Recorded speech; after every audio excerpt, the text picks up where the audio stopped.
I Was Thinking with Nafees and Simone. I'm Nafees. I'm Simone, and I think Nafees just forgot our introduction.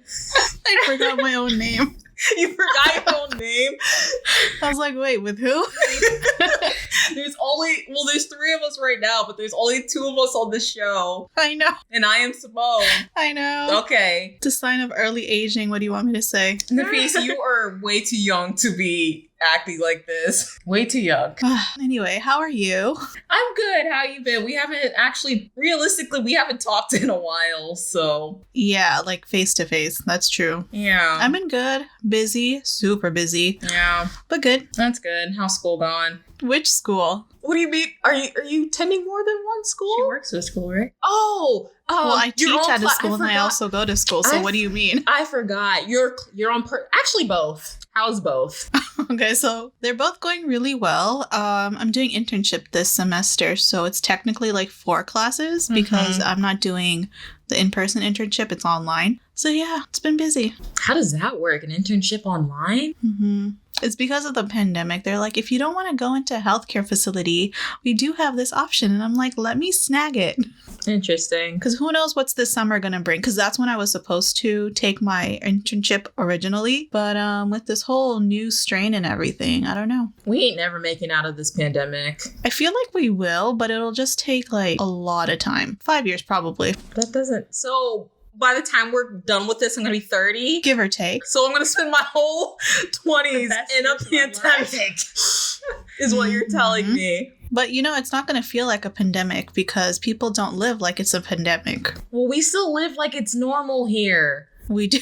We do. Especially in That's this a problem. state. It is a problem. Oh, my God. I can't tell you how many people at my new job, because of the whole state mandate, we can't force people to wear masks. We just ask them to wear a mask. But how many people just walk by? Yeah. I think you can get in trouble. It is a private business, but we still technically can't enforce it since it's not really a state thing. A lot of places like Publix, Walmart, any store really that I go into, they made it mandatory to have a mask on. Well, they're also a big corporation and private business. So I work in a family-owned hotel, so I don't know how that works. But anyway, people still walk, at least in the lobby and stuff, with that one. If I go out in the lobby, I have to wear a mask, and the front desk has a plexiglass. So I don't have to. It's just... So it's not a requirement for workers to wear it? Only when we're out in the lobby, and housekeeping has to wear one since they're all, running back and forth, cleaning the rooms and stuff. But people at the front desk, because we're behind the plexiglass, don't have to. But guests are also encouraged to, but they don't always. Because you're around each other. Yeah. It's not just the customers that you should be worried about. It should be your coworkers because they go out. Well, they're also all over the age of 50, so. No, they're more at risk then, technically. Yeah. Which you think they want to be protected. Listen, no one cares anymore. Simone, we never introduced Macy. Yeah, sorry. Macy's here. Not only is she joining us, I'm actually physically with her right now, so that's why you hear her. I'm just your conscious that other people can hear. You are my conscience sometimes. The voice of reason. Sometimes. I think I'm pretty reasonable. Okay. I don't always need you, but No, I think we're both pretty chill people. We just have common sense, which is very lost in today's time. Ooh. Common sense? What is that? Exactly. I've never heard of it. No one knows what it means anymore. You said that with a really straight face. I'm impressed. I was almost convinced that she was serious. Yeah. I keep forgetting Macy and I have never really physically hung out, so she's not aware of my sarcastic tendencies. You guys did hang out before, once. Yeah, I could tell that you were being sarcastic, but your face was so straight it made me question it. Well, me and Nafees have the same sarcasm, I feel like, because I'm like that too. I feel like I'm sarcastic, but not nearly as sarcastic as you. No, because I'm sarcasm with a serious undertone to it, so my humor is more under my breath, kind of sharp-witted things that people don't always hear me, but if you do hear me, they laugh. I hear you because I'm used to it, so I know when you're being like that. It's funny when we're out in public too, and you do that, and I start laughing, and people staring at me. I'm Listen. This last year is just bringing out the best in people. It's been testing my nerves, been testing my mentality. I'm so tired. I'm just always tired. Just tired. I'm just tired. Well, welcome to the workforce, because you're about to be tired for a long time. I hate it. It's not like I'm not used to the workforce, because there was a time where I got my AA and I just worked for a year in retail, and that was terrible. But at least with this one, I don't have to panic and like basically shove my phone away on my off days where I feel like they'll call me. They won't call me, because I was getting that a lot when I started doing like other stuff besides the cashier and getting really good at just working there in general. They would always call me on my off days to come in. I'm like, can I just be full time at this point? Yeah, when I worked at Publix, I just stopped answering my phone. Oh, I did too. I learned where like I saw the number. I'm like, is this so and so calling me? You'll see me when I am scheduled to work, unless like I need the money. But most of the time, at that time, I didn't. So typically they won't do that because they have to give you benefits and stuff if you want to do full time. Yeah, but they'll try to push it to where you're almost at the full time hours, but you're not actually at the full time hours, so they can't give you benefits. This American system's so messed up. It's like, let's see who needs the money the most. Simone, let's call her. No, that's not what they're thinking. They're thinking, let's see who can actually do the work here. Simone. Like, oh, God, leave me alone. So that's at least one good thing about working like a designated like 40-hour work normal quote unquote normal job.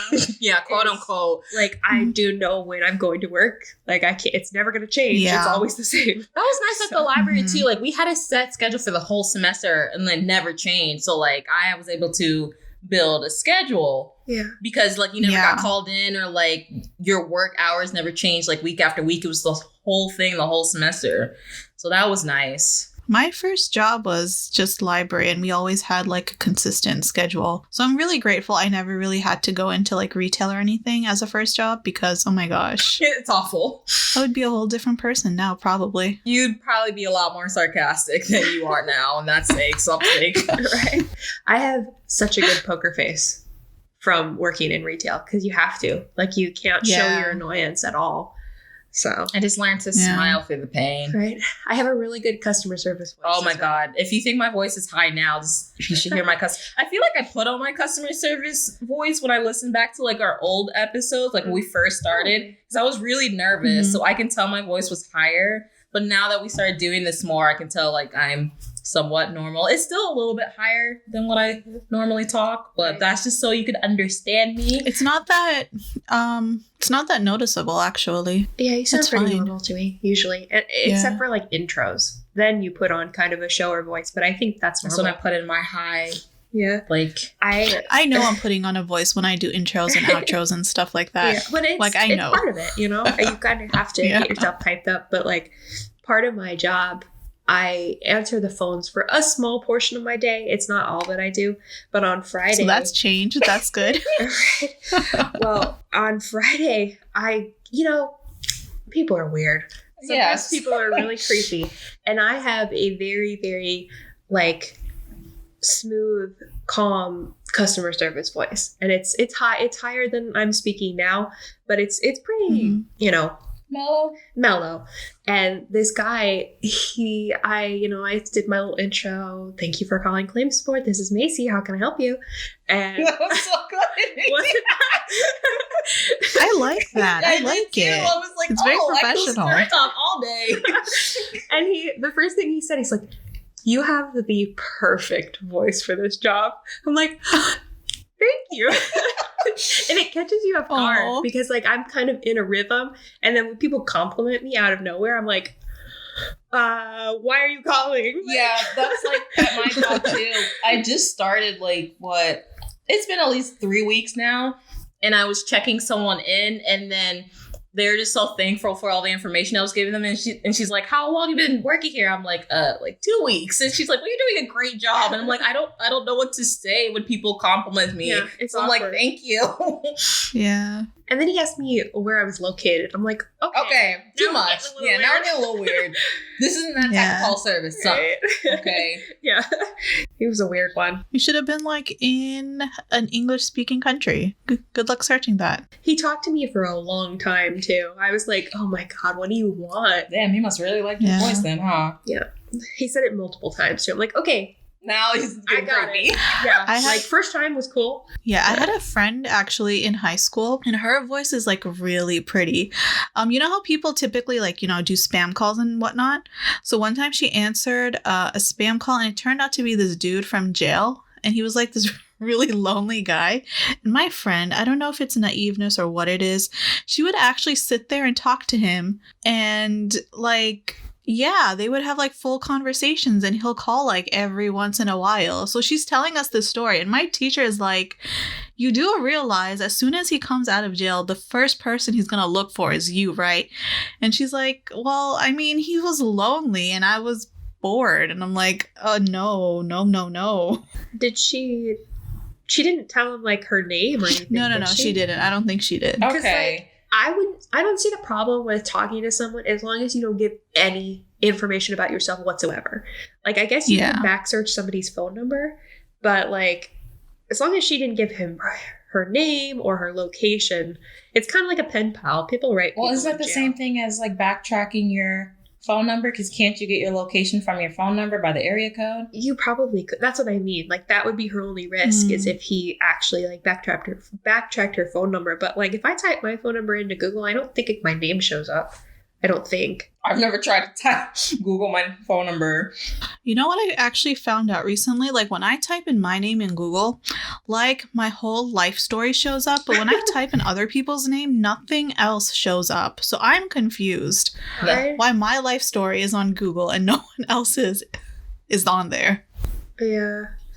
I don't think my social media even comes up. Like, mine doesn't either. If you type my full name and middle name included, there's a picture of me on the images, but like, it's just a profile picture of one of my social media, but it doesn't like link you to the actual account. I'm stealth. Nothing of mine comes up. I'm like, yes. That's good. Yeah. I mean, my first name's also not on my social media, so. I use my middle name on my Instagram. Yeah, like my actual name is not on my social media. I don't know. It's interesting. Yeah, I don't know either. But, I mean, don't talk to criminals. But that is the moral of that story. Well, what type of crime did he do? Yeah, obviously. Yeah, I think he was trying to get in touch with someone and just got in touch with someone else. And it was like, yeah. I never had a follow-up with her, though, so hopefully things went well. Yeah. He got out of jail, went his own way, made a new life. All right, so. Anywho, why are we here? We did our icebreaker. We haven't talked in a while. I know. Okay? We're talking about one of my favorite shows, probably of all time. Childhood show. Grew up on this show. Fell in love the first episode as a kid. It is Avatar: The Last Airbender. And for some reason, this show always trends on Twitter like every 2 weeks. I don't know why. Yeah. I guess I just never thought it was as popular as it really is. It broke the internet when it was put on Netflix. That's true. Yeah, it did. I remember that. And then I remembered watching it on Netflix and being so disappointed with like the video quality. But apparently that was like the highest quality at the time. And I'm like, I don't remember it being that bad. Yes, because it came out in 2005. Yeah, it gets better as it goes through. Yeah. But I owned it on box set. So I didn't need to watch it on Netflix. But I think I did, actually. I watched it again on Netflix, even though I own it. I don't know. Oh, you own the whole DVD series? She has a box set, yeah. So, Nafees, did you watch Avatar when it was coming on TV or no? I mean, like I just said, I did. I was obsessed with this show. I did watch it. I watched it when it was on Nickelodeon, but it wasn't something that I paid attention to. It was just like a time pass thing. It's like, oh, came home from school, watched Avatar, and then went about my day. I didn't really appreciate it until it was like completely over. Like all 4 books were out and done with. 3. And then I rewatched it again when 5 years later, and I'm like, oh my god, this show is so good. It's like so epic. It is. I mean, it's like one of my favorite too. It's weird because it is a kid's show, but I feel like it has a lot of just like life lessons. Like you can use as an adult also. So that's why I really like it. You don't really see shows like that anymore. And it's easy for kids to understand also, like when it talks about morals and just friendship. Got some dark themes too, like. They definitely did an incredible job, like, expressing what they wanted to. Like, showing friendships, showing, like, betrayal, like, describing the morals and lessons, like you said. They did a really fantastic job expressing that. And they didn't really get so gory, because that had to do with a lot of, like, fighting and stuff. Yeah, they didn't get gory. It was dark at time, but not, like, too much to where a kid couldn't handle it. What else? I was gonna say something else and I just forgot. Yeah, they don't show anything, like, I don't think you ever even really see blood. I don't remember seeing blood. Actually, yeah, me too. Now that I think about it. Maybe, but, like, I don't remember it. There's fighting, but, like, fighting. I couldn't remember if, like, season 3 there was some blood. If there is, it's very little. Maybe that's Cora. Was there blood in Cora? Maybe. I don't know. I don't know that one as well. I don't know. I went back and rewatched Legend of Korra, and I actually appreciate it a lot more than I did when I was younger. So that one I did was like, why didn't I like this so much when I was a kid? But I do like Korra now. Mm-hmm. I know some people have their opinions about the... I just wish they made, like, a show or, like, shorts or something when they were building Republic City. Like, I know, and I have the comics too. They made some comics after the war where, like, when they went to go look for Zuko's mom. And it shows kind of, like, getting into core of, like, how after the war, the Fire Nation and, like, the ones that settled in Earth colonies were, like, kind of not fighting, but trying to settle with the settlement there because they're already there. So it's like they can't really go back to the mainland because they just established a home in these Earth colonies. But, you know, they kind of overtook the original people that were there. So they're stuck in a way and learning how to live with each other. So that, and then the rift between the North and the South Water Tribe that was happening. That's in one of the comics. And then Toph, like, started her own metal bending school. That's also one of them. So yeah, Toph is, like, probably my favorite out of all 4 of them. I think mine too. I didn't used to like Toph, but now she is my favorite too. I am Toph as I've gotten older, to be honest. I understand her more. I think that's why. I've noticed that, like, with any character that's even slightly sarcastic, like, they are naturally my favorite. But see, I didn't like Sokka at first, though, as a kid. I thought he was annoying. Me neither. I'm like, Sokka's too goofy. But, you know, like, over time, you start to see, like, how wise he is. Like, he's a really good leader. Yeah. Even though, like, in the show, he never thought of himself as a good leader, but he's really good at bringing people together and getting things done. I think with just, like, a lot of things, they have their own problems and, you know, their own growth. That's another thing about the show. It shows growth that you don't see a lot. Growth. So just Zuko's arc is, like, so beautiful to watch. Yeah, well, he might be my favorite character. Zuko's my favorite character. Who are we kidding? Actually, yeah, I think it's a tie between Zuko and Toph. Zuko is every little girl's favorite character. He just if they watched so wholesome at the end. Like, he does. Yeah, he's just misunderstood. He's a good guy on the inside. Oh God! Am I simping for Zuko? You're simping just a little bit. No. You're 100% simping. Don't listen to Nafees. Just a little. It's okay. I like that voice actor too. He has a really cool voice. I remember. Is he also the same? He comes back for Korra. Legend of Korra, right? Yes, he actually plays Zuko's nephew. Yes, and I think he was in other shows too. Okay. Wasn't he the main voice actor for American Dragon? Jake Long. Oh yeah. Yeah, didn't he play Jake? Was he? I think so. I think he was. Wow. He's been in a lot of stuff. But that's the only kids show I can remember him with where he wasn't featured. Also funny, it's in one of the episodes. Okay, because we're kind of going off topic. The point of this whole episode of talking about Avatar is I wrote down, like, a couple episodes I wanted to specifically talk about. Yes, there's going to be spoilers, so if you haven't watched the show, what are you doing? Why haven't you watched it yet? It's on Netflix. So the episodes I do talk about, I'll spoil, but, like, my last bullet points, some of them have questions for, like, Macy and Nafees, and some of them just don't. So we can discuss them afterwards. But that's basically the whole point of this episode. Where was I going before I started talking about that? I don't know. You were talking about American Dragon. Well, And Zuko's voice. Oh yes, if you don't hear him in small parts other. Oh, I was going to bring up, doesn't have to do with Avatar, but one of the episodes that I written down, I recognized the voice actor for Robin from Teen Titans. I love him. Yeah. Really? Yeah, he plays a small Robin. part, but he's one of the characters. I think he's in 2 episodes. I think he's in an episode that we're going to talk about, The Great Divide, and he's also plays like a little college kid in City. What is it? The one when they're in Bossing, say, City of Walls and Secrets. So they're really short, but I just recognize his voice. Oh, is he the little kid? No, he's the kid where they go to a university. He's wearing glasses, and they're asking him about the library from the desert, I think. And then when they start asking him about the war, he's like, I have to go to class. Yes, because nobody talks about Because no one talks about the war. Yeah. Oh, And I actually did not even catch that. Yeah, and then in the Great Divide, he is in the prestigious tribe. He's part of the Ganjins. Yes.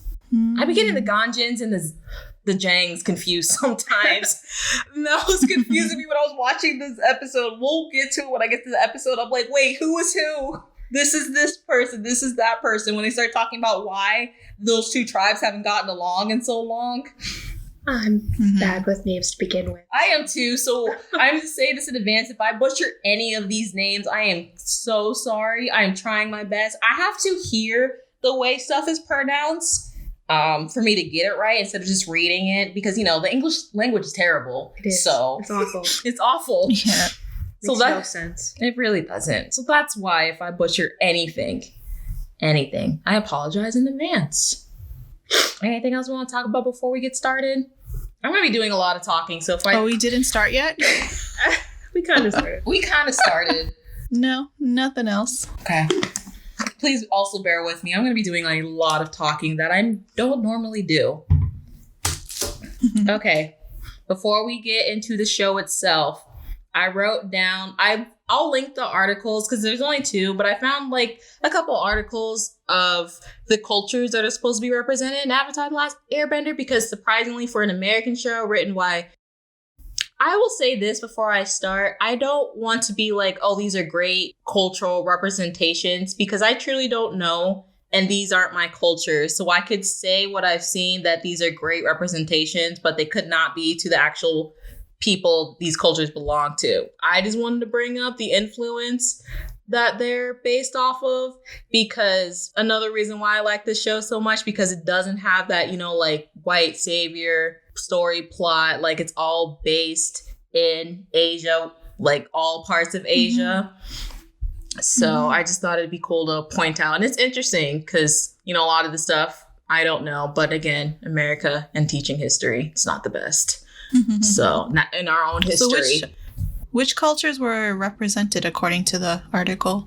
So there's a lot. So Okay. I'm going to break down every kingdom. So first we'll start with the Water Tribe. And I already cannot pronounce these cultures. Macy, can you help me? Is it Inuit? Inuit? Huh? Inuit? Inuit? Is that how you would say I that? think it's Inuit. Inuit. I may be saying it wrong. Gosh. Maybe. I already... Inuit. Inuit and Yupik. Yupik? Yupik? Would that be This is why I need to hear how these are pronounced. Yupik? These sound Native American. I think they're related to Native American, but they're not actually Native American. But those two... Sorry, not Native American. Alaskan. I think so, yes. So those two cultures are inspired by the Water Tribes. And it can be seen in the animal skin and the fur clothing to protect them from the cold.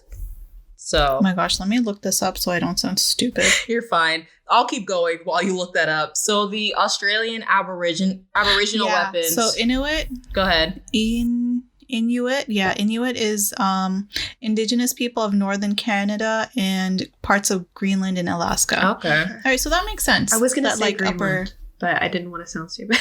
It's fine. See, we're learning stuff from the kids show. What was the other one? Yupik. It's I would say Yupik. Yupik? Yupik. I don't know. Because I don't know their vowels. Right. Sound. So like... Or pronunciation. Okay, so the Yupik people are Aboriginals, so they are indigenous or Aboriginal people of Western, Southwestern, and South Central Alaska and the Russian Far East. Okay. So still those two cultures combine or what Still that inspired area, the water tribe because, you know, they Mhm. live in cold places. You can see that in the Southern Water Tribe and the Northern Water Tribe and the animal skin and fur clothing that they wear. And then the next one, still with the Water Tribe, Australian Aboriginals' weapons are actually inspired for the weapons that they use, and that can be seen in Sokka's boomerang that he always carries around him. So that's inspired by Australian Aboriginals. Can I play the pronunciation out loud? If you want to. Any day now, Macy. If not, Yupik? Yupik. I hate robots Yupik. so much. So I was close then. I don't know if the computer is right. I don't think so. Let's not base it off the computer. Yeah. Are you going to play another one or can I continue? How would you say that second? Yupik. It is Yupik. Oh, that's how I said it. Okay. Yupik. Yupik. And then let me Inuit. Okay, so we were close. Okay. I trust her more than the first video. I don't know what that first one was. Never trust a man. I'm glad I was right, though. That's another conversation for another day. No one caught what I just said. It took y'all both a while. Such a delay, but I got it eventually. It's okay. Okay, moving on. So their water bending style is based on Chinese martial art Tai Chi because of their fluidity, connectivity, and adaptivity. Adaptability. What word did you write?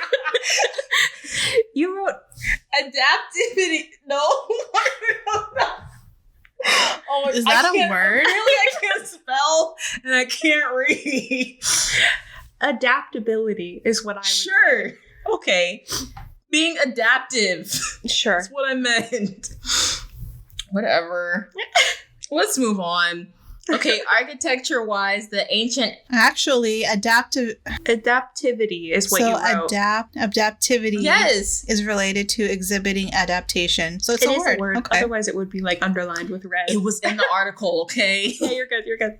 I was just the word you said wasn't that word. I know it wasn't what I said. How am I going to get through this episode? I'm not. Okay. Moving on. Architecture-wise, the ancient Aztecs pyramid and the Venice Canal system is inspired for the Northern Water Tribe, while the Southern Water Tribe igloos are based off the Inuits.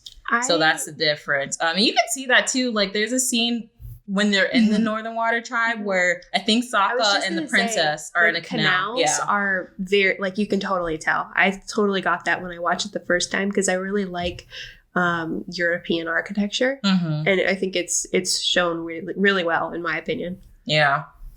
Mhm. So, and then Native American, Chinese, and Japanese myths influence the water tribe's spiritual practices. For example, the moon and ocean spirits are remnants of the Chinese legend of yin and yang, which that was also obvious. Yeah. I think they say it. Yeah, I think they say it too when they're trying to save the moon spirit. And then there is also a scene where the fish are like circling each other and it turns into the symbol. Mhm. I used to be very obsessed with yin and yang when I was younger for some reason. Even before I got into Avatar. I don't know why. I just always liked to doodle that in my notebooks in school. I remember you wearing something. Did you have I think I had a necklace of it. Okay. I don't know if I had a shirt either, but I used to be really obsessed with that symbol. It's a good symbol. Mm-hmm. All right, so that's the Water Tribe. Next, the Earth Kingdom. So much of the Earth Kingdom's culture is pulled from China. For example, the capital, Ba Sing Se, draws many parallels with ancient Chinese capitals such as Beijing. Mhm. Yeah, you can see that, especially with the cabbages. Oh my God, I love the I cabbage. loved him. My cabbages. My favorite character. He always says this is cabbages. Him and I, when I was rewatching this to take my notes, I forgot about there's this one guy. He don't speak at all, but when they go to Kyoshi Island, he just starts foaming at the mouth and passes out when he sees A because he's just so excited. He like bounces across the screen. There was a part they went back and he started foaming at the mouth and he passed out. And it was just Katara and Sokka and the little girl's like, where is Egg? And he's like, he's not with us right now. And he gets up from passing out and like wipes his mouth and tries to like cover his face with his shirt and like walks away. I'm like, this is so funny. Yeah, even today, like whenever I see cabbages like in the store, You start thinking about that's the first thing I think of. Cabbages. Yeah. Oh my god, they truly made It's the equivalent of my leg in SpongeBob. It really is. Nickelodeon always had those one-liners you'll just never forget. It'll constantly haunt you. Like with me and escalators. I already explained my thing with escalators. Macy knows about it. Okay. So the government is also based off authoritarian Ming dynasty with its propaganda and police state, like how Lake Laogai is named after re-education camps and the Dai Li is named after the leader of the Chinese secret police. So that was new to me when I read that. The clothing is based off of pre-Manchu China, with the exception of Ba Sing Se, which is based off the Qin dynasty. Oh gosh, the Q. I don't know. Yeah, but I don't know how they pronounce it. Like I said, I'm gonna link these articles so you guys can read them better than listening to me. Qing dynasty. Are you looking it up, Macy? Yep. Okay. Qing dynasty. Qing dynasty. Okay. Yes. Love Siri. And then also, fun fact, Nafees, Korean clothing such as hanbok can also be seen being worn by some of the characters as well. And I actually picked up on the hanbok. I was watching Cave of Two Lovers, which is one of the episodes I'm going to talk about. And when Iroh got sick because he ate some poisonous berries thinking there was something else, I noticed it in the women that were taking care of him. Because, like, I saw the clothing, I'm like, wait a minute. I don't think, isn't that Korean hanbok? And, like, even her hair. I've watched enough Korean historic dramas to notice the outfits. And I was really proud of myself when I read that. I'm like, okay, that was it. So I was like, yay. That's so interesting. Secret Tunnel song just started playing in my head. Secret Tunnel. Sorry. Yeah, back when I watched it, I wasn't really like aware of Korean culture either. and their dressing and everything. I would have never known. So I don't think I picked up on it, honestly. But now that I am, I picked up on it. I'm sure I would notice it now if I rewatched it. Mm-hmm. Yeah. Oh, I'm sure there's a lot of things we would notice if we rewatched it now. Like how it took me forever to realize that Lady Rainicorn in Adventure Time was speaking Korean this whole time. I never knew that. Yeah. You already knew that. When you texted me, I was like, really? What language did you think she was speaking? I didn't know. Because Jake says it's Korean. Does he say it? Yeah, multiple times. I didn't think he ever said what language. too. Yeah. But I didn't think he ever actually said what language she was speaking. Pretty sure he does. I don't know. I'd have to go back and rewatch Adventure Time. Yeah. What a show. That's a good show, too. Yeah. Maybe we'll do a deep dive on that one as well. Let me get back to Avatar. What we're really here about. Okay. The Kyoshi Island and the warriors draw influence from Japan. And it also said that you can tell from the clothing and makeup, which makes sense. And I think the fans also. Yeah. The Sandbenders are influenced by, don't know how to say this, the Taurgi people in northern Africa. Oh. Taruget. Get my phone. This is already a mess. Yeah. There's lots of pronunciation. Tuareg. But that's what the Sandbenders are based off of. Oh no, the lady's gone. It's just the man on YouTube. All right, well, I don't trust him. Let's not. Don't trust the man. All right, and then the strong stance of earthbending is based on ancient Chinese martial arts. Hungar? Yeah, I would say either Hungar. So it seems to be primarily Chinese culture influenced. So I think the whole of Earth Kingdom is heavily based off of Chinese culture. Yeah, Chinese. Okay. Oh, sorry. Hold on. You're okay. Joking on my own. Macy's a little sick. I'm not sick. Allergies. Just allergic to my cat. You love your cats. He's a jerk. All right, on to the next one, which is the Fire Kingdom. Yes. So, I didn't know this, but apparently they were heavily influenced by Imperial Japan. I get that. I feel like I get that too, and I didn't realize that until I watched it. That they live in, like so when they're younger. Yeah, resemblance can be seen between the Fire Nation and World War II Imperial Japan's military invasion of other countries, the government propaganda, and believing they were superior and had to help dominate others. And I didn't write this down, but I also think in the same articles written somewhere about the textbooks and like how they really teach about World War II and how it's not really what happened. So it makes them seem not as bad. And that's also an example I have in one of these episodes, but we'll get to that. Wait, textbooks make it seem that it's not as bad? Yeah, I don't know if they still do that in Japan.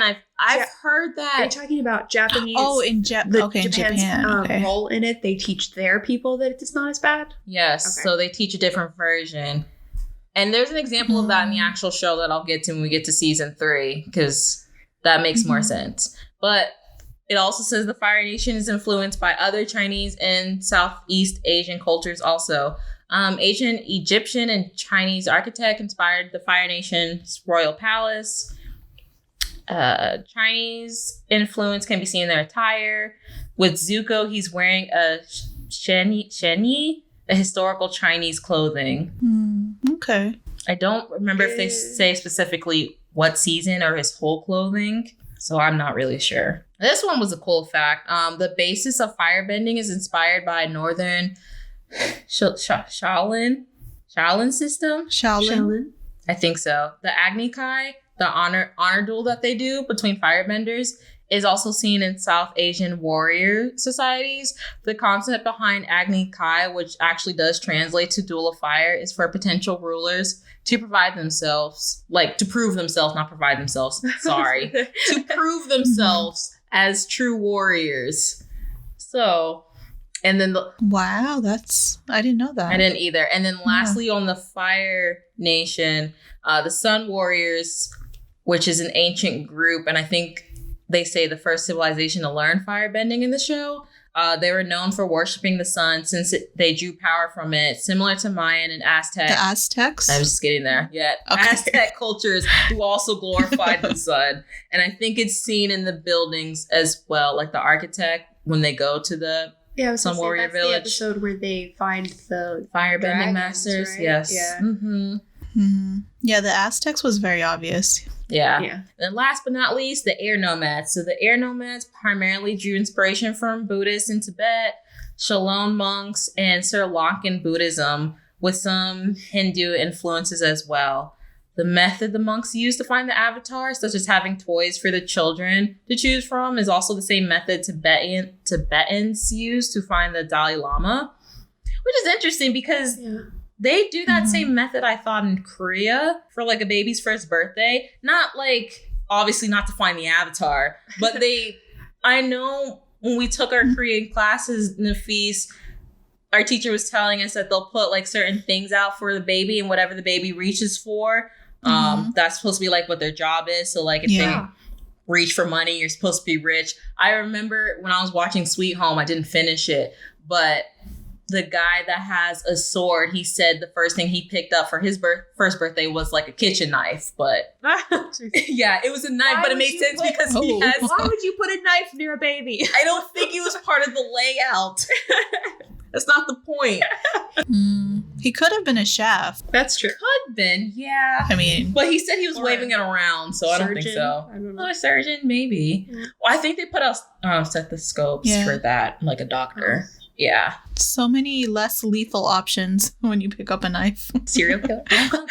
Don't talk about it with me. Talk about it with the show. Okay. Anyway, that's fine. Okay, many airbenders wear saffron robes based off of those of the Shaolin monks. The outfit Aang wears in season 3 is similar to the Dalai Lama. I need to read up more of the Dalai Lama. I've always heard that growing up, but I never actually knew what it was or who that's supposed to be. We can look it up later. Yeah, I was gonna say, I don't know how far you want to go into this. It's fine, not that far, because I have a lot more to say. So, and then the airbending style is based on ancient Chinese martial art of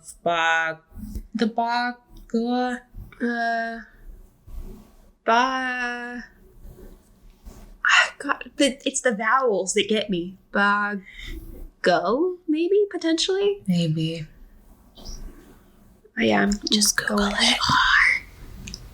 We're not becoming an ASMR podcast, Nafees. Bagua. I hate it. I don't like ASMR. What, how's it That pronounced? freaks me out. Bagua? Sure. Now, I've got this selected to American British. No, it's fine. Okay. And then last thing, that the title Avatar is derived from the Hindu concept of an avatar. And Hinduism, an avatar is an incarnation of God that is sent down to humanity in order to help others, which That makes makes sense. Yeah. That's literally his job. Protection. Protecting the people, bringing balance and peace to the world. Yeah. All right. Let's get on to the actual episodes. Yes. Are we ready? It was a fun history lesson. It was a fun history lesson. I like looking up stuff like that, especially if I'm really into it. Yeah. So it's just interesting how they use so many cultures. And again, like I said at the beginning before I started reading it, I don't know if it's good a representation or not. I will leave it up to the people whose culture it is based off of. Mm-hmm. I just think it's interesting to learn about it. Yeah. I would like to learn more from the actual people themselves. So Even if they just, I would say they definitely at least got influences from. yeah, and Whether they're representing it as a culture overall, that's up for debate. But it is it's a good, it's a good inspiration. and you can tell they try to do their research. Yeah. Not just Yeah. found something that looked aesthetically pleasing and put it in. Like they actually tried to do the research fact from that the they- bending to the So the clothing. bending to having Zuko wear a specific piece of clothing that is represented, I feel like that's they're definitely at least highlighting that they used some references. And if Netflix messes up this live action, Oh, God, can we not do another one? can we just not do it at this point? Because the original creators left because they didn't agree with what Netflix wanted to do. So if it's, oh no, Mm-mm. I'll have to fight someone at Netflix. Yeah. The first one did so horribly. Let's just The not talk movie that we about never it then. talk about. The It movie that doesn't should not be exist. named. It doesn't exist. It's Voldemort. Don't say it. But I was gonna say that, with Avatar, the thing that I like is how detailed the writers were, and how well researched they were. And you can tell with the actual shows, whether it's a setting or a culture they wanted to be influenced by, or even a saying. It's all well researched. So I appreciate that. You don't see It that is. nowadays. I appreciate that too. Even with the music they use. Yeah. What a great soundtrack. It really is. It really I love that closing of each episode and the opening. It's the same one that they do when they go to the fire bending masters and they play before the masters come out. I really like the what is it? The Two Lovers theme. Mm-hmm. Not the tunnel song, but the actual. Not the tunnel song. You don't like the tunnel song? I like the tunnel song. I'm just saying that wasn't the one I meant. I mean that I know what you meant. you know what I'm talking Yes, about. I know what you're talking about. All right, let's get into this because I have a lot. I did my research, guys. Maybe a little too much research. I took a lot of notes. I did this all day yesterday. Was just going back and rewatching these episodes. I won't tell you how long it took me. Okay. So to get us started, obviously, we're doing season 1. I'll say first 2 episodes because they kind of go together. When the show first premiered, it was just one big episode, and I guess they broke it up. Mhm. So we get the introduction. Mhm. Of course, it starts out with Katara and Sokka on a fishing trip, being siblings, arguing, all that good Yeah. stuff. The only reason we find the Avatar is because Katara was fighting with Sokka, and at the time she couldn't control her waterbending because she was the only waterbender in her tribe. So while she's moving her arms, yelling at Sokka, she's the water's bending the water, and then it's cutting up an iceberg that's actually right behind her. Which Aang and Appa. Appa are stuck I in. want Appa. I want an Appa so badly. I don't want a real life Appa. I want a real life bison. Debate: would you rather have a real life Momo or a real life Appa? Oh gosh, I really like Momo. What about you, Nafees? That's a good question. I feel where would you put an Appa? Realistically. I feel if he lived in the middle of nowhere, he could just graze in the field. If I lived on a farm, I'd want an Appa. But if I had to stay I would want both, yeah. she get I said pick one, the not question both. was which one? No, it's my world. I get to pick both. Oh, okay. Okay, whatever. then I want both too. You guys don't play the game fairly. That's not okay. I'm moving on. But realistically, I would probably go with the Momo just because of like space and stuff. Mm-hmm. I just like the idea of he's got such cute ears, and you can like carry him around. You can like ride on your shoulder. Yeah, but like I'd love to fly too, so kind of a great flights though. Yeah, so the only reason they were able to find Aang was because they crashed the boat while they were fishing. And then this is one of the reasons why, as a kid, I didn't like Sokka when he told Katara, leave it to a girl to screw things up. And I was like, I already don't like you.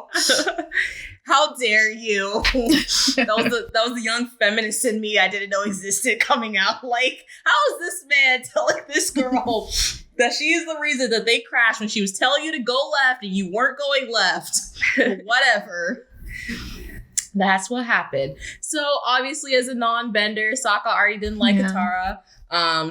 And you can tell because sometimes, like, when they would argue, he would call her bending, like, weird, or, like, he would say it's freakish magic to make fun of her. Yes, because they're siblings, but at the same time, he just wasn't, one, used to bending and just didn't understand it. Mm-hmm. So, and I put in my little caption how that kind of shows characteristics of, like, people not knowing how to react to things that are unknown to them. Yeah. Maybe I could be looking to it deeper, but that is one sign. His reaction was just to lash out at her. I also thought it was interesting, kind of towards the end of the first episode, where Katara and Aang go penguin sledding. And Katara's like, I haven't done this since I was a kid. And Aang was like, you still are a kid. And you have to sit there and think, I mean, yeah, they are still kids. Aang is 12. Katara is supposed to be like 14. Toph is also 12. And I think is Zuko like 17, 16? I don't remember Sokka. I think they're both around the same age, but they're teenagers. Yeah. So that kind of struck me, like... Right. Yeah. I think Zuko is older, though. Yeah. Like, he's the oldest of the four. I mean, it's a good point of, like, because she lost her mom so early, she had to grow up faster. So, like, she's been taking care of everyone, so she probably doesn't feel like a kid. Yeah, not only her, but her and Sokka, because Sokka's the only male his age, like a teenager at the village, because, you know, his dad and all the other males left to go fight in the war. So he's literally taking... They actually addressed that in an episode where Toph and... What's her name? I just forgot her name. Talking about Katara. Jesus. Katara. They got into a fight. It's okay to... Gosh, my brain. I told you I'm aging. Anyway, yeah, so they addressed that in one of the episodes. Yeah. So... I think it was like season 3, probably. I think I wrote down, because it does come up later, that they talk about it. But yes, that's what happened. So they did have to grow up really quickly. They were the only two people their age at the village, because everyone was like, I think literally under 10 or like over the age of 50 or like a mother. Yeah. So they did have to grow up fast. So that just struck me because even sometimes when you're talking about the show, like, you forget they were literally all children trying to save the world. Right. And not like a good luck, happy, like a superhero type thing. Like, no, they're in the middle of a war. Mm-hmm. This isn't Teen Titans. This is not Teen Titans, no. Yeah, that's pretty much all I have for both the things. I think that was my main thing at the end, was the you're still a kid discussion. Do you guys feel that now? Like, we're so young, but we feel like society. Yeah, I don't know. I've been adulting for like 4 years now, and I still don't feel like an adult. I feel like it's been longer than that, though. I feel like it's been after we graduated high school. I don't know. I don't feel young, but I also don't feel like an adult. Exactly. It's this weird thing. It's like a weird middle. Like, when I talk to my coworkers and they will reference something or remember something, and they're always pointing out, like, God, you're just so young. And I'm like, yes, but I don't feel like it. But I feel like my life really is just like rapidly ending. Right. I think I just bit my lip and made myself bleed. So don't. Yeah. Okay. But I feel like I've been independent for like a couple of years, where like I pay all of my bills. I do my own taxes. I just bought a car for the first time, like, by myself. With my credit, like, you know, like, credit is an adult thing that you have to pay attention to. But I still feel like it's not real. Like, it doesn't feel real to me. Like, I've been doing it on my own for years now. Like, when did that happen? I feel like we were just in high school. I don't even remember my times in high school, to be honest. It all feels like a blur. Yeah. Like, I teach seniors, right? And when I see the way they act, and I'm like, you guys are going to be slapped in the face so hard and you won't even realize. Yeah. Like, the amount of shelter that you have in school, it's like, you don't appreciate it until you're literally out in the, like, real world. And they don't prepare you either, to be honest, to go out into the real world. Yeah, no, I that's why so many people like get into debt and stuff like that. So no, it's a slippery slope. There's a lot of things that you have to be careful of that, like, nothing makes sense either. Like, the first time I had to, like, just, like, going to register a car or something like that. It's just, it's a weird, nothing makes sense. The like, systems on how to do things are so convoluted. Like, what am I signing? I don't know. And that's what they want you. They don't want you to know. Yeah. So we're on to, I didn't label these actual episodes like what the numbers are. I just put the titles. Well, on to the next one that I written down was the Southern Air Temple.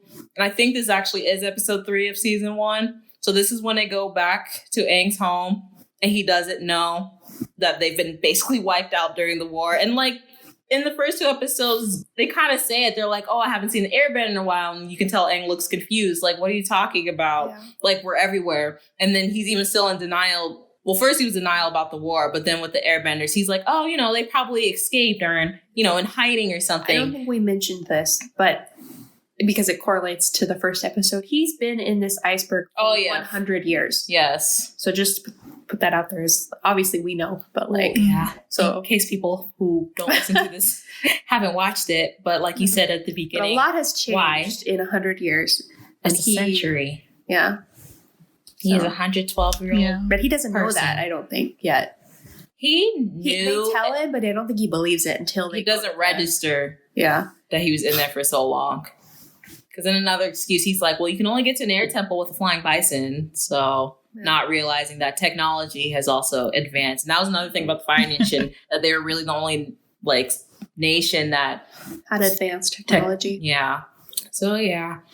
But obviously you can tell he's sad, doesn't know. He's been in the iceberg for that long. Right. He goes into the avatar state because he's so shocked by this whole... Well, before that, Sokka, when they were like touring or like looking at the place, Sokka ends up finding a skull with a Fire Nation helmet. Covers it. Yeah, and they were going to show him, but like when they're like, Katara was like, "Hey, come over," and like she just looks at his face, like looking so happy. She covers it with snow with her bending.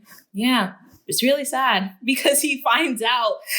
See, and that's where my question comes in. If they told him earlier, do you think he would have freaked out so badly? Because the only reason he found out that they were gone was because he was chasing after Momo when he came in, when they're in the chamber with all the past avatars and they're staring at Avatar Roku's statue. And he ends up going in some place. And I like how it's aesthetically pleasing in the way they drew it, where all the Fire Nation like skeletons were surrounding his teacher, Gyatso's skeleton, and he was kind of just like perched up against the wall with like a light shining on Gyatso, and then he saw his necklace. Yeah. So that's how he knew, like, oh, like they're all gone. My teacher is gone. Right. I liked that symbolism because obviously you could tell that even though he was up against so many soldiers, he gave up such a good fight. Yeah, you can tell he had a fighting chance. So I think once they were all dead, that's probably when he initially died. That's what the symbolism gives from that picture. Drawn beautifully also. Yeah. So yeah, but what do you guys think? Do you think, because when Aang actually goes into the avatar state at the temple, that's when the whole world knew he was alive, because the avatar state triggered the statues in the air temple and other temples around the world, like in the Earth Kingdom, Fire Nation, they all started glowing. So that's how they knew he was back. I think he would have freaked out regardless. Whether he had found out from them or I don't think if they had told him and just showed him the skeleton that they hit up, you think he still would have been in denial? I think he would have still been in denial because it's like the necklace that triggers him into knowing who that person is, because the person before could have just been anybody. Somebody just died, but like to see his master and it register, I think that's what triggered it. So I don't know if he would have freaked out initially, but I don't think he would have believed them. But I think he would have freaked out regardless of when he found out, once he actually came to the realization that this had happened. Yeah, that makes sense. I just wasn't sure because it was still a Fire Nation school. And like he tried to tell Katara earlier, only airbenders can get there through flying bison. So I didn't know if he still would have freaked out because it was weird. Yeah. But I don't think he would have freaked out because okay, one Fire Nation person made it up here and died, but it doesn't mean his entire race has been wiped out, including all the people he knows and loves. Like, that's a big jump. That's a huge jump. What about you, Nafees? I don't know. I just feel like regardless, like I agree with what Macy was saying. Regardless, it would be hard to process. Mm-hmm. Yeah. He's also a child. Yeah. Like, he probably didn't experience death really before this. I don't know. Yeah. He never aged, right? Throughout the whole thing, he was still 12. Yes, he's 12 when they start. They give the implication of time passing. So technically at the end of season 3, I think they're all like a year older. So like when he defeats Sozin, I'm assuming he's like 13. Okay. So well, considering it takes like days to weeks to get to places on the bike, so you know they're aging. Passing. He didn't age in the iceberg, but once he was out the iceberg, his body caught up with everyone else. Mm-hmm. Yeah, so that was the main question. And then, of course, I wrote down, like, you know, other stuff was happening, too. We meet Commander Zhao. Hated him. And you get a brief, like, indication of why Zuko's obsessed with capturing the Avatar. I mean, you'll see it more later when they'll explain it more, but you get, like, he's actually banished and, he's like... constantly shouting about regaining his I must honor. gain my honor. And so, like, if you missed it, you're not paying attention. Yeah.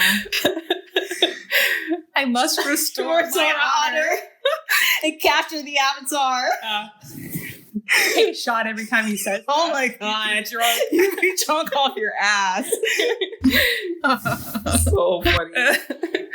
But like you can tell it still hurts him because that was giving jabs like, oh, your father never loved you, you're a disgrace and stuff like that. And they end up doing an Agni Kai. I wrote fighting with over egos. Because they were both just very head on.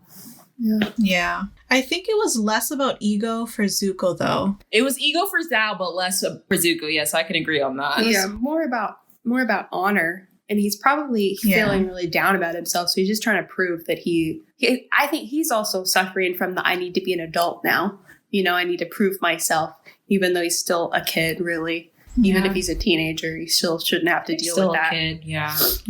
And just not only that, he's just a kid who wants to be loved. That's all. I was going to say, it's not really just him growing up. It's him just wanting acceptance and love because he feels like he betrayed his whole nation. That's where it comes from. I was going to say, also, children are inherently like, they don't have patience. They can be hot-headed. They can be spurred off by things that people are saying. Where as you age, you start to be like, those are just words. You're not going to get me riled up because you're saying these things to me. Yeah. All right. So that was the Southern Air Temple. So the next one is Jet. And Jet is one of those, I feel like this is one of those iconic episodes.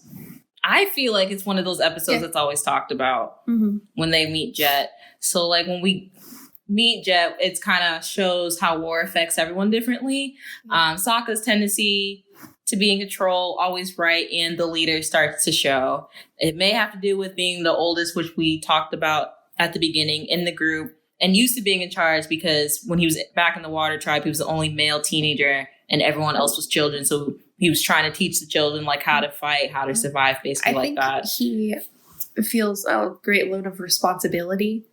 So I think he forces himself into that leader role sometimes. I do think he wants to be the leader, but I do think that he thinks that he's always right. But I think a lot of that he might be like pushed on because he was kind of forced into that role. So now he's like, well, I have to live up to it. Yeah. And then Katara's first crush. I think we all liked Jet a little bit in the beginning, and then we all immediately hated them, and then he came back around. Yeah, so, I actually put this little interesting indication next to that. Now that I'm older, and when I was rewatching this yesterday, I don't even know if Jet even actually liked Katara. He was just manipulating her. I don't think he did at all. Yeah. I don't know. I feel like he liked her by the end of it. I don't think so. I really think this whole time he was just manipulating. I think he can tell, like, she was infatuating by him, like his story. Manipulating. Yes. But especially the do the plan that he had, which, you know, obviously failed. But even when he was like begging Katara before they left, like, don't leave, I don't think he ever actually liked her. Yeah, I can see that. So, but yeah, before we get into what Jet's plan was, do you think Sokka was jealous of Jet?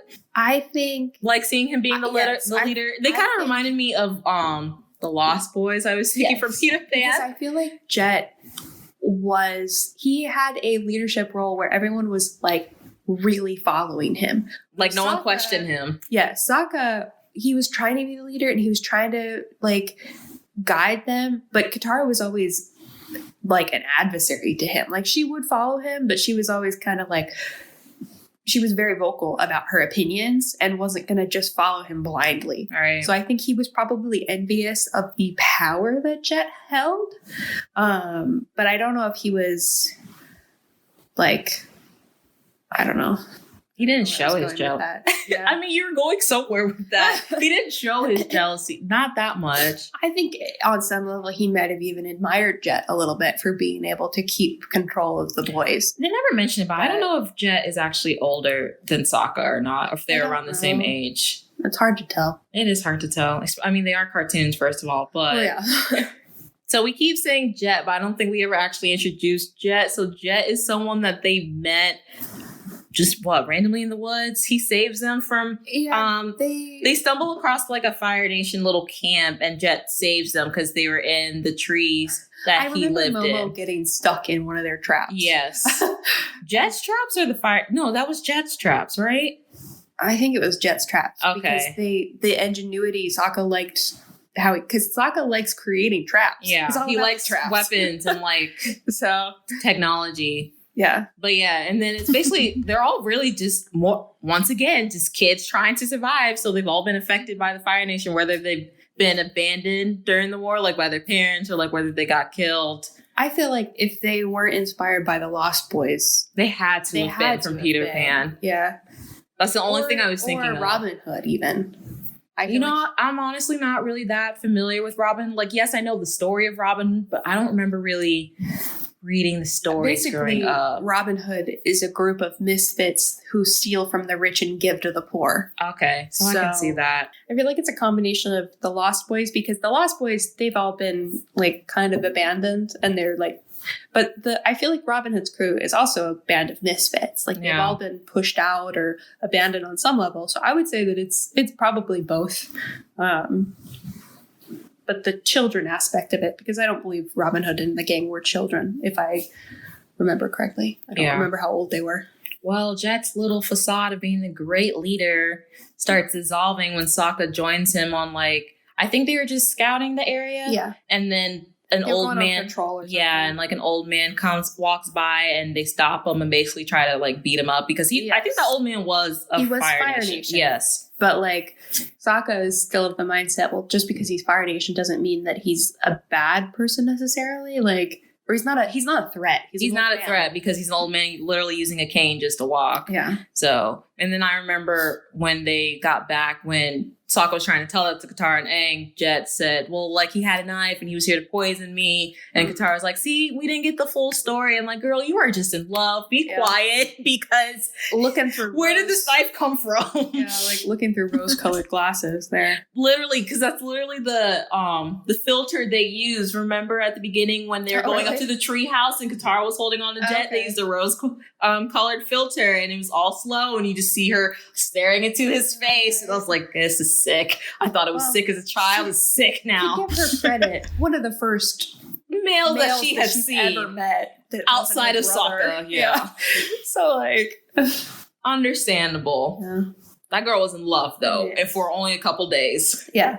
Very manipulated. Yes. So then we find out Jet's plan to get back at the Fire Nation, because Jet has a really, not vendetta, he just has a huge grudge against the Fire Nation because they killed his parents. Yes. So, understandable. Exactly.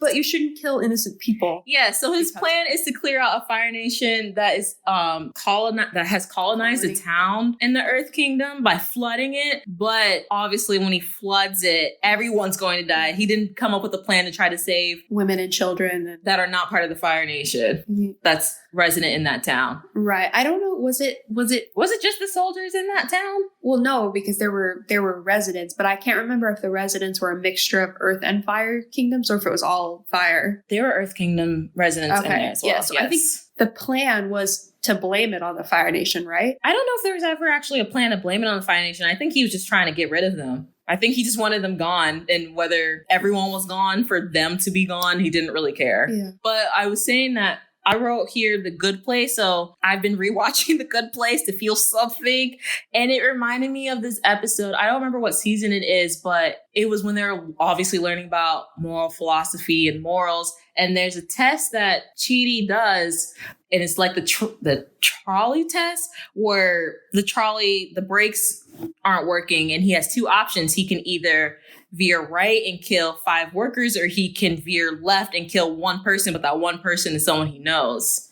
So that kind of reminded me of this with like Sokka's thing, like not all the Fire Nation are bad, especially that old man, and Jet's like just kill them all. I can't remember. Doesn't matter what it's called, but there's like a morality test. They say it in The Good Place. I don't remember the actual test, but that's what the test is that he does. But it reminded me of this. But I mean, who do you guys side with? Would you have been more like Jet, or would you have been more like Katara and Sokka? I am of the mindset that just because someone has put violence on me, it doesn't mean that putting violence on them back or innocent people is going to resolve anything. But I'm a pacifist, so like I don't think 2 wrongs make a right is my point. By Nafees. If I was put in that situation, honestly, I'd probably have the mentality of Jet. Like, I would be angry regardless of like who it was, but then like my conscience will kick in and be like, okay, just because they're like, I don't know, Fire Nation doesn't mean I can just like, get rid of them. So it'll be like that, the thought processes. So it'll be like a mix of both, I guess. I could see taking revenge on these soldiers. Yeah. But what I don't understand is endangering the village. Mm-hmm. Yeah, because he even says sacrifices have to be made no matter how they're made. So see, I don't agree with that.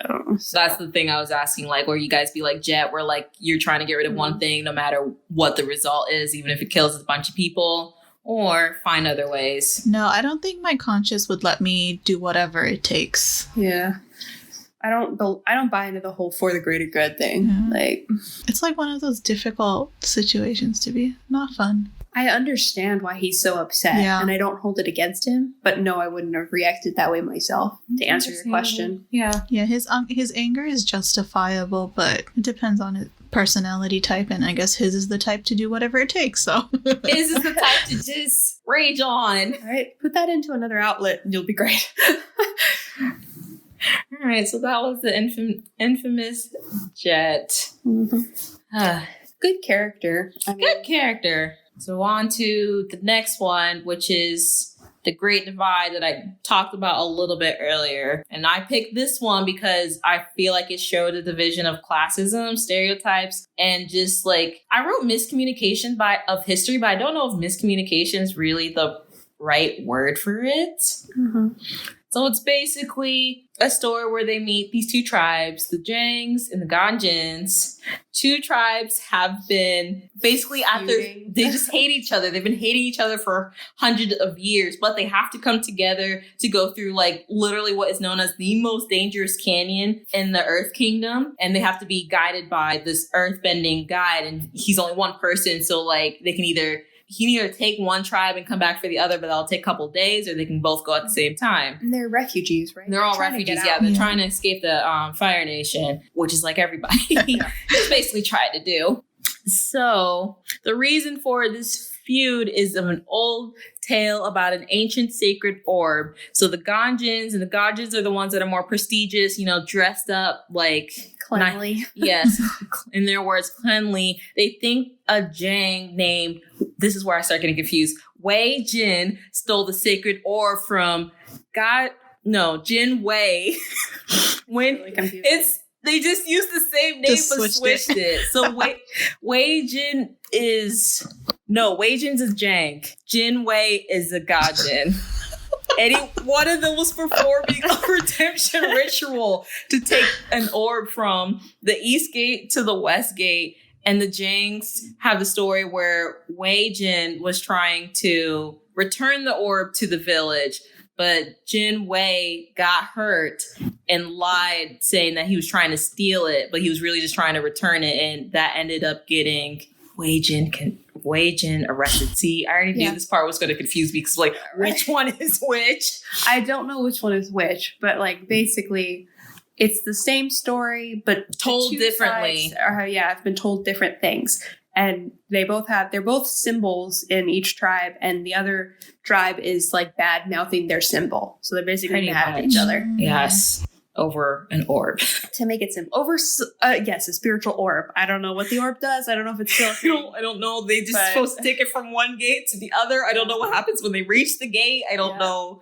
I don't think they care. I don't know if they care either. It's just the principle of this orb was stolen. Yes. Or it technically wasn't stolen, but it was lied about being stolen. Right. And you got our idol put in jail. Yes. So. Pretty much. And then that whole starts into the stereotypes of calling, like, the Jangs, like, dirty, they're rough, they don't know how to act. Lifestyles. Yeah. So they judge each other based on their outwardly appearance. Yes. So they have to try to get along through the canyon, but it also doesn't work because the earthbending guide ends up getting hurt due to canyon crawlers, which he warned them about because he said, don't bring food into the canyon. And what do both sides do? They bring food into the canyon. Both sides are just as hypocritical as the other They ones. really are. They're equally bad. And they try to get Katara and Sokka to turn each other because they were already arguing. Which, don't they pick sides? Yeah, Katara goes with the Ganjins and she listened to the Ganjins' story because they kind of found similarities because there's a part where, like, they're setting up tent and Katara was like, I guess the tarp they put on top of the tent, and Katara agreed with the Ganjins because in case it rains, even though it's the dry season, while the Jangs on the other side were using the tarps for blankets, which Sokka was agreeing with because he's like, there's no point of putting up the tarp if it's the dry season. Mm-hmm. So, and then when they told their stories, they each believed each other. Yeah. So basically, Katara and Sokka buy into the stories and pick sides. Where Aang travels in the middle and is trying to keep the peace. Trying to keep the peace, like what the Avatar is supposed to do. But at the end, when they make it out of the canyon, Aang literally makes up a story about how the whole feud that they've been going on for 100 years was just some game between twin brothers. And then they soccer. Yeah, they were just playing like some ball game, like soccer. And then the two tribes end up being like, because after they fought like the canyon crawlers, they're like, we're more similar than we thought, but we still hate each other. And then I don't Aang's think they end up resolving it, do they? They don't, but because Aang told them the story, they were like, I guess, history can sometimes be mistold. And then when Katara was like, how did you know that? Did you know them 100 years ago? He's like, no, I literally just made that up. And I'm like, wow. Lying to people is good in the right situations. Yes. A little white lie to cover up a feud. Never heard. I was just going to say, so what do you guys think about that when it comes to history and learning about history and how obviously history can be mistold, as we all know? Accurate. I think each country, they obviously write their own textbooks. So I think that they're, even in fables, like stories that are brought up through like ages. Oh. No, I mean like fairy tales and like campfire stories, like they change over time. It's like playing a game of telephone. If you keep retelling and rewriting certain books, there's bound to be changes. Right. So I think that's pretty accurate, pretty normal. Yeah. Like, just take the Aesop's fables, for example, or the Grimm's tales. They are actually far more dark and far more gory than they tell like children. A good example is Cinderella. Yeah. I was actually gonna say The Little Mermaid. That one too. She cries herself into sea foam and basically dies. But like Cinderella, she chops off pieces of her foot to fit in that slipper in the original story. Yeah. I have the Grimm's completed series over there if you ever want to read it. Maybe. How convenient. Right? But yeah, it's like when I first heard that, I'm like, what? I've been lied to? Yeah, I was in shock when I first heard that. We've all been lied to. What I heard, like the Disney version or like the watered down version, was not the actual version. Sleeping Beauties is the worst. I don't even want to mention it because it's not family friendly. Wasn't the Snow White also really bad? If I tell you, you need to cut it out. Okay, so don't tell us then. I can tell you afterwards. That's fine. If it's that dark. It's pretty bad. Yeah. Oh my God. Actually, I don't know. I don't know why I said yeah. I was going to say, I don't know if you know what I'm referring to, but I obviously don't. Wasn't Hansel and Gretel was pretty brutal too. I think that touches on cannibalism. Yeah. Mm. That honestly freaked me out. I'm like, what? Ooh. Okay. We're on to the last one. God, I didn't realize this is going to take us this long. This is going to be in parts now. Yeah. I told you I wrote a lot of notes. 11 pages of notes. Leave me alone. How many times do I have to keep... I love it. I'm good to talk about it longer. It's not going to fit in one part. I actually learned a lot so far. Oh, thank you. I tried. And a new word, adaptivity. You learned. We all learned a new word today. Adaptivity. I love vocabulary. Me too. Even though this language still doesn't make much sense. Do you know the word to throw something or someone out the window? The verb to throw something or someone out the window? The word. Yeah, there's a word when you want to refer to throwing someone out the window or something out the window. No. What is it? Defenestration. What? Where does that even come from? I don't know where it comes from, but if I said, oh my gosh, Simone, I am going to defenestrate you if you don't give me that Twix bar. That doesn't sound right. It doesn't sound like you would have thrown me out a window. That means I'm going to throw you out the window. Again, the English language. Does not make any sense. Okay. It's a word. You can look it up. I believe you. I believe you too. What is it? Defenestration. Defenestration. Honestly, it sounds like a medical term to me. It does sound like it almost sounds like castration. Yeah. Kind of. But you're going to do what to me? Yeah, the action of throwing someone out of a window. That's so weird. Anyway, let's finish up season 1. I only have one more episode that I really wanted to touch upon for season 1 of Avatar. So this is also one of my favorite episodes. I mean, I feel like I only picked my favorite episodes, but this one is because we get a backstory of everything. Bless you. Bless you. Oh, by the way, so I looked it up. So the word actually comes from, where was it? So it happened because of an incident where someone was thrown out, and it was the start of the 30 Years' War. So there was an incident in the Prague Castle in the year of 1618, which became the spark that started the 30 Years' War. So that's where that word was coined. What location does this 30-year-old war happen? You said Europe somewhere, right? Europe? Yeah, it's a European. You said... Okay. Weird. Okay. I don't know if it's necessary to have a word for that. You could just say, I'm going to throw you out a window. Exactly. Okay. Anyway, let's get to the storm.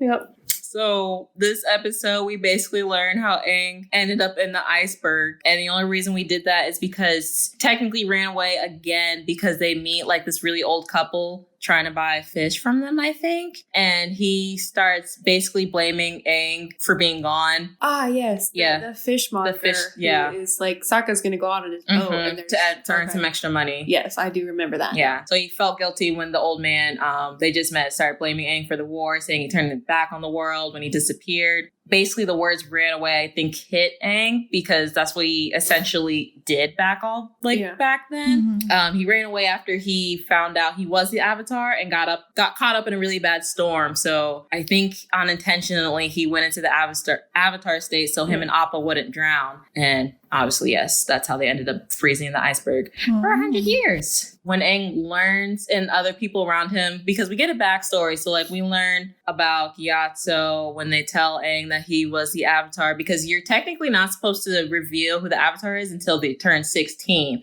But they told him earlier because the monks actually could sense that something was happening, like a war. Mm-hmm. So that's why they told him earlier to try to prep him earlier. But that wasn't really why he ran away. It was a couple things. He was telling him he was the Avatar, not thinking he was ready. When everyone found out he was the Avatar, the kids didn't really want to play with him anymore. So like when he taught them how to do the air scooter and they were going to play a game, he got on the air scooter and everyone stopped. And the kid was like, now that you're the Avatar, you're just more advanced. So it wouldn't be fair. Mm-hmm. And I was like, oh, that's so sad. Well, he gets told that he's basically going to have to leave to go train in the other forms, so right? That's the main reason I think he leaves is because he overheard Gyatso talking with one of the council members of the Air Temple saying that he's going to have to separate him because Gyatso wasn't really training him. He was still trying to teach him or treat him like a kid, which is what he wanted to do because he's only 12. Yeah. So once he overheard that, he left the next day. And I think he still feels guilty about, like, you know, not saying bye or anything. Mm-hmm. Well, especially now that I bet he feels immensely guilty because he doesn't have the opportunity to do so anymore. Yeah. Doesn't get a chance to say bye. So also in that episode, we learned more about Zuko. So we learned why he was banished, which was because he attended a war meeting that he really wanted to because he felt like it was his duty as, you know, training to become the next Fire Lord. Mm-hmm. And they were talking about a plan and he spoke out of turn when he wasn't supposed to, you know, big thing. So obviously to what? Not prove himself, but just like... Does he... So he ends up having to do with Agni Kai. With his father. Yes, like, because at first... he suggested, or is it like... So Iroh explains that Zuko thought he was going to do the Agni Kai with the old man, which was the general he spoke out against. But because he was in the Fire Lord's chamber during a war meeting, he technically spoke out against his father. So that's why he fought his father. Okay. So he knows about... But did he challenge the Agni Kai, or did... The council did. The council did, and yes, and he just agreed to it. But that's because he thought he was fighting the general, okay, not his actual he dad. Won't fight his father, yeah, he won't fight his dad because obviously that's his dad. He respects him, but his dad was telling him like you need to stand up and fight, stop being a coward, and all that. So obviously that's how he gets his ginormous scar on his face because he was kneeling. He looked at him and he just hits him with fire.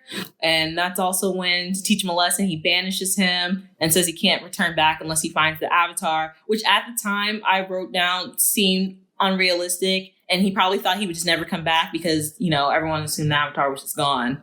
I think he fully believes it, though. Like his conviction to find the Avatar. Really? I didn't think so at the time because Aang was gone for at least 100 years. I didn't think any of them thought he was still around. Well, but he's just so determined to find him. I think that he was going to his father. I'm talking about his father. No, oh yeah, sorry. Yeah, no, I was talking about, I think his father did that, assuming he would come back because, like I said, he was had gone. to give a reason, quote unquote. Yeah. But he didn't actually. He just wanted him gone. Accomplish it, yeah. But I guess... I didn't realize who you were talking about.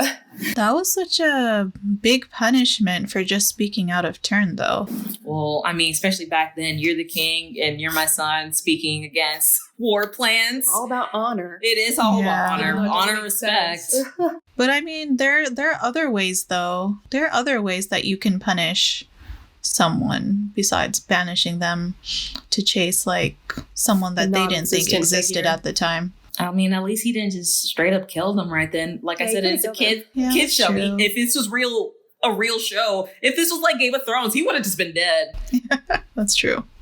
The father was such an interesting character, though. Like, since the beginning. Yeah, we don't really meet Fire Lord Ozai until the 3rd season anyway. The very end. Yeah, till the very end. So he was always a mystery. He was just a big bad guy. Do you even see his face in those episodes? I think there was always a silhouette of him. A silhouette or the back of him even? Yes, but never the face. We don't actually see his face until season 3. Mm-hmm. Really? Not even in season 2? I don't think so. Even with the flashbacks, I think, like when the episode of Zuko Alone, I think it was just his mom. I still don't think we ever saw his face. Mm-hmm.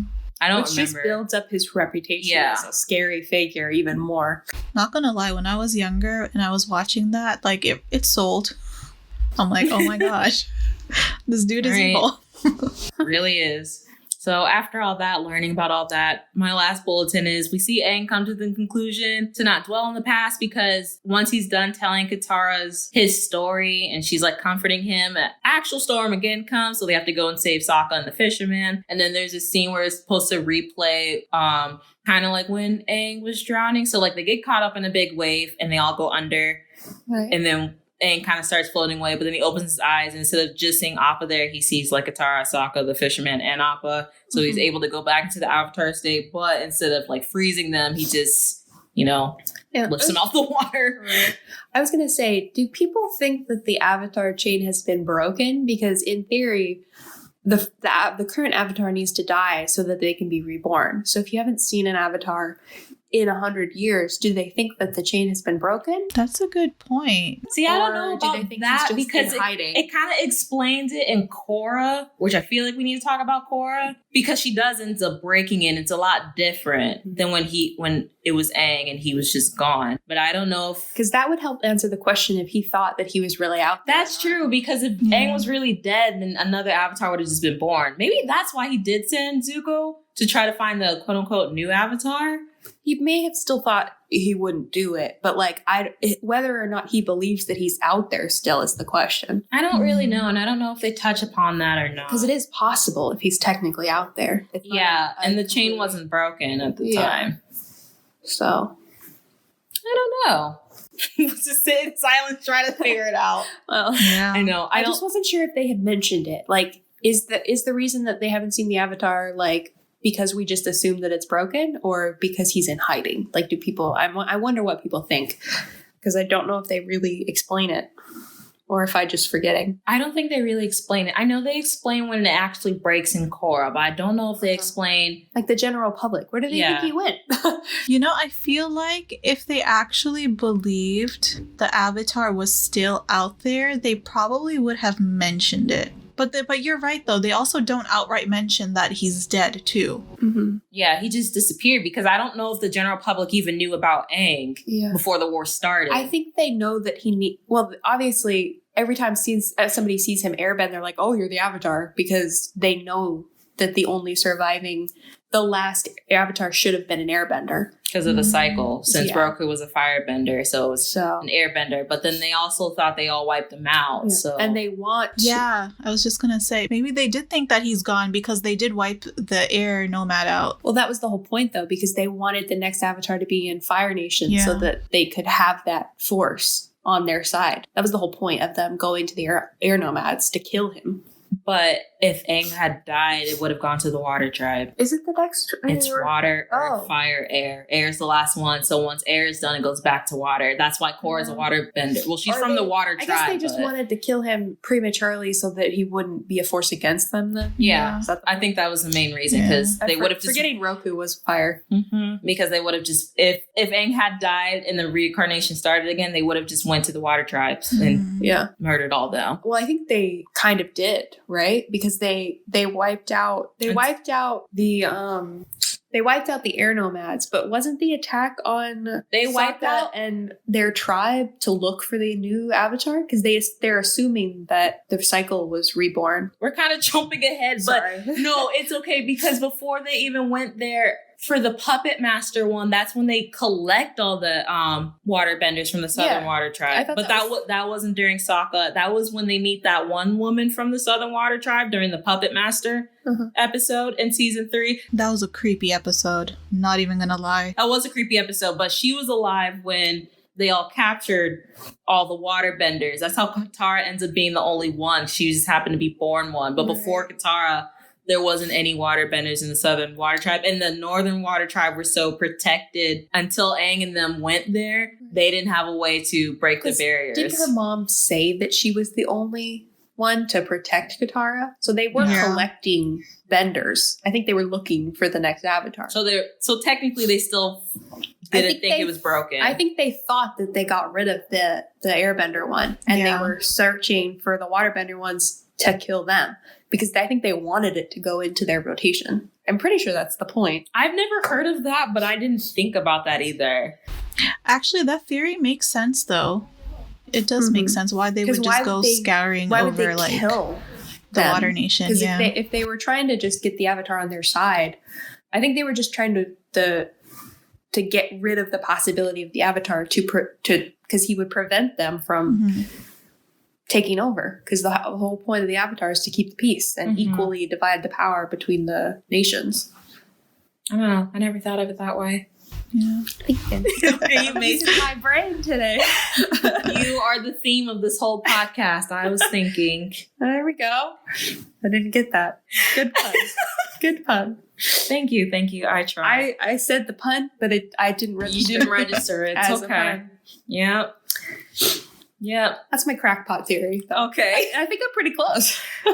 No, that actually you have some that makes sense. Good points. Yeah.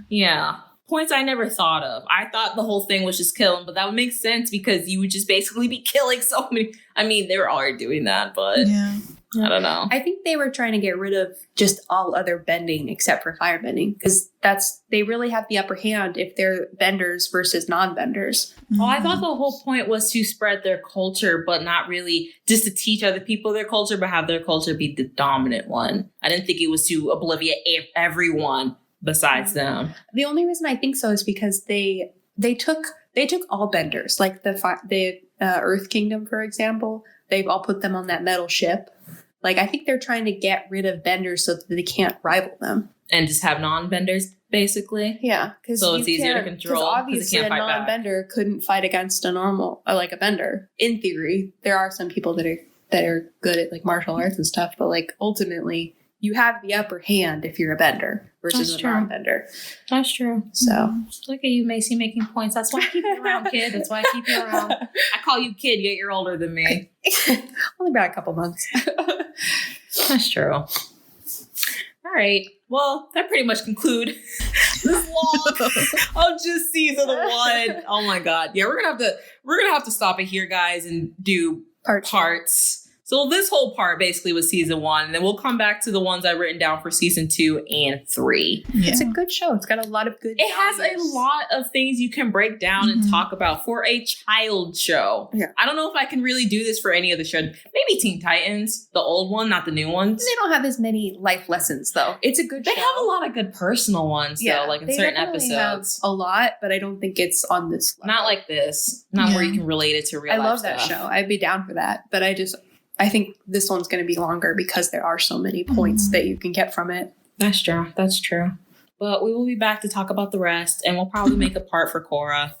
So, I might need to rewatch that one because Korra's really good. I think you should rewatch Korra. You might appreciate it more than you did the first time. I remember disliking it, but I can't say like you that I like it more than the original. Season 1 was really good, and I didn't understand the other seasons, but when I went back and rewatched it, I was like, oh, because they really explained a lot and like the whole origin of the Avatar itself in general, and just like Korra dealing with new age and technology and them not really needing the Avatar anymore. Yeah. So I still think it's an interesting story that was told, and it was told well. I didn't appreciate it the way I should have as a kid, but I do now. So I love it just as much as I love The Last Airbender. So still wish we could have gotten a series of them as adults, but it's cool. It's fine. I would have loved a series. Aang and them. Oh, yeah. As adults, them as adults. That would have been really nice to see. Like, I would have loved them. I would have loved to watch them raise like a little Tenzin. Like, that would have been so cute. Like a middle chapter. Yeah. I don't know. We'll see. We will see in the future. Any closing? I mean, it kind of adds to the charm, though. Of what? Not knowing? Your imagination. Yeah, not knowing. I don't want to leave it to my imagination. I want to know. Well, it's a little late for that now. Well, Actually. it could still happen. Yeah, it could still happen. It could still happen. I swear, corporate America is so good at bringing our childhood things back and redoing them because if I have to watch one more remake, I don't know what I'm going to do with myself. That's why I have not watched TV. Remake, but they rely on our nostalgia a lot, so it's definitely possible. But I feel like they would have tried to make it a remake, and I just can't. I hope they don't do a remake. I would be okay with an interlude middle season. And would they have told it the right way, like they did this? Because this is almost like one of those gems where like they actually told the story. It would have very to be well done by the original people. The original writers did it. Yeah, to get the same feel. Yeah. Well, Netflix already screwed that up with live action, so we'll see. Yeah, I don't have faith in them. I think obviously you can't. This is, for lack of a better term. I saw the trailer for Death Note, like the live action one, and I was just like, nope. So I won't even bother with like the Avatar one. Did you watch the one for Attack on Titans? Isn't there a movie live action? I mean, oh yeah, they did that too. Japan. Didn't know. Yeah. If I like something too much, I just will not watch like adaptations of it. They made one for Full Metal Alchemist. Oh, did they really? It's on Netflix. I haven't watched it. Yeah. I don't think I've watched really anything live action that came from anime. I can't recall. No, I did, but I didn't realize it was an adaptation of anime. What is it called? It's called like Escape or something. Oh, I don't know. It's not fantasy though, but it is and it isn't, because it's about some guy who can go back in time. I can't explain it right now. Anyway, it's escaping me. We're again. getting off topic again. I'm so sorry, guys. And It's been a while since we recorded. We're a little discombobulated with real life. Sometimes we need to talk, and we got Nafees. we talked about a lot of good points. We talked did. about a lot of good points. We did, and it correlates with real life. So again, Avatar, go watch it if you haven't watched it. I only spoiled like 5 episodes, but it's not really spoiled. Yeah, because when you watch something, everybody's going to get something different from it. So even though we've explained how we feel about it, you can watch it and have a completely different opinion. Exactly. So on that note, that final note, and this will be the final note, Nafees closes out so we can leave. It is almost 2 hours. This episode's way too damn long. Alrighty. Thank you for listening to today's episode. You can find us everywhere that you listen to podcasts. Don't forget to subscribe to the podcast. Give us 5 stars on Apple Podcast if that is what you are using, and let us know what you think in the comments. Also, you can follow us on social media at I Was Thinking Pod on Instagram and Twitter. If you have any questions, comments, or a topic you think we should talk about, email us at iwasthinkingpod@gmail.com. Thank you, and we will see you next week. Bye. Thanks, guys. Bye.